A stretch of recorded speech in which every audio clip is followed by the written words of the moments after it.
Thanks for joining us. I'm Liam Martin with the WBZ News Update. Our top stories, new details on the hazing investigation at Boston College.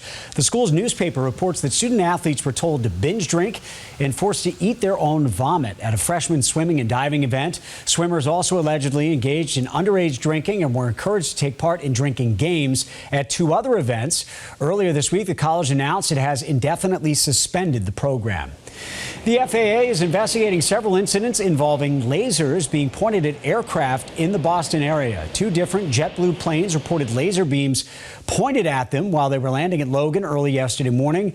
Then around 8 last night, a helicopter crew says someone pointed a green laser at them as they were landing at a Boston hospital. No one was hurt, but the FAA says lasers can distract or temporarily blind pilots.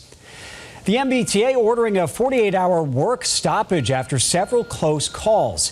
This week, the T reported two recent incidents involving oncoming trains that did not stop for crews on the tracks. No one was hurt. The T says its first priority is worker safety, so it paused contract work through this afternoon. The only exception is the red line.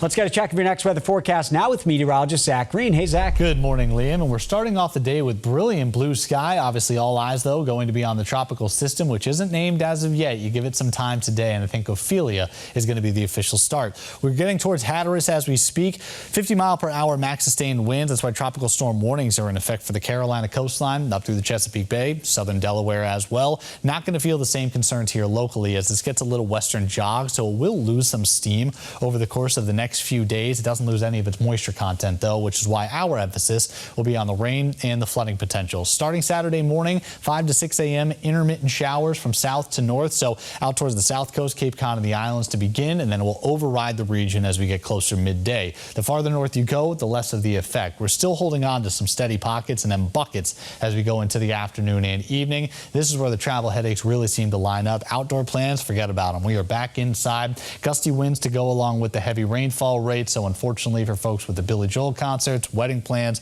or anything as we go into sunset, it is going to be rather soggy. Sunday morning, almost an identical trend. We're going to start off on the slower end, and we've got plenty of moisture to work with on the backside. So adding some additional rainfall on top of it with the highest values, likely between about 2 and maybe even 4 inches out towards Buzzards Bay, and for the islands, anywhere from about 1 to 3 inches on average as we go around the pike and up in the northern side of the state. Most of that landing on Saturday, additional averages coming in on Sunday. Locked within the 60s. Obviously, it's a dreary way to kick off official fall because tomorrow is the autumnal equinox at 2:50 a.m. We have the weather alert up for the entire weekend, Liam, still carrying it over into Monday, too, with some scattered showers, and then finally drying out with a cooler spell by the middle of next week. All right, thank you, Zach. I'm Liam Martin. This has been a WBZ News Update. Have a great day, everybody.